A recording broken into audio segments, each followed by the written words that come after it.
Hi, I'm David Fleming from the Disciples Ignited YouTube channel, where we are focused on Jesus, advancing his kingdom, and preparing his disciples.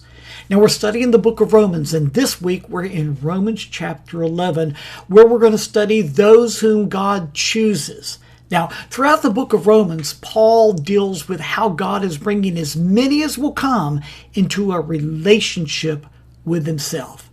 Now, more specifically, in Romans chapter 11, Paul teaches that those who have a personal relationship with himself are called the elect, or the chosen, which are chosen by election. It comes from a Greek word, ekloge. Now, let's get into it. In Romans chapter 11, verses 5 and 6, let me read it to you. I'm going to be reading from the NIV. And Paul wrote, "So too at the present time there is a remnant chosen by grace." Now there's that Greek word, ekloge. Chosen by grace. And if by grace, then it cannot be based on works. If it were, grace would no longer be grace. Now, what's interesting is the exact same Greek word that is used in Matthew's Gospel, Matthew 22, verse 14, where he wrote, "Many are called, but few are chosen." And that's right, ekloge.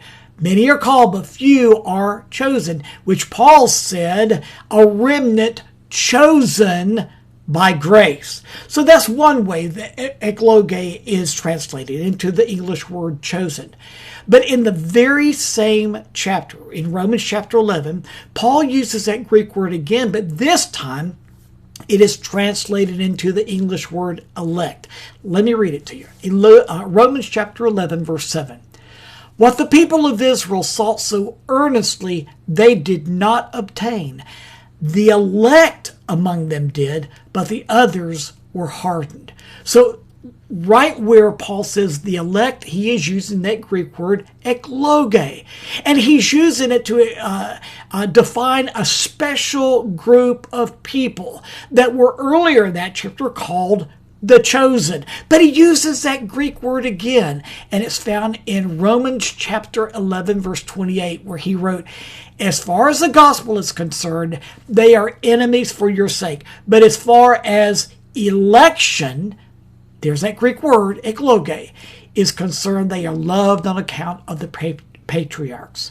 So this one Greek word, or the root of this word, ekloge, is translated chosen, is translated elect, it's translated election, but it's used in different ways. Now, as far as chosen, it's talking about that we're chosen by grace, God's grace, not of any merit of our own. When it's used as elect, it's speaking of a special group of people or a special person, the elect. And then when it's translated election, it's talking about that God has deliberately selected someone. So whether it's used as chosen, elect, or election, we see that it all has to do with God's grace enabling him or motivating him to choose a special group, and he's deliberately choosing that special group, the chosen, the elect, the election. But still that doesn't answer. Who are the elect? We know that they're chosen by God's grace. But who are the elect? We know that they're a special group. But who are the elect? We know that God deliberately has chosen them. Well, we go deeper tomorrow, so join me. And we're going to find out exactly who is this special group that Paul is calling the chosen, the elect, who are chosen by God's election. Join me tomorrow and we'll find out.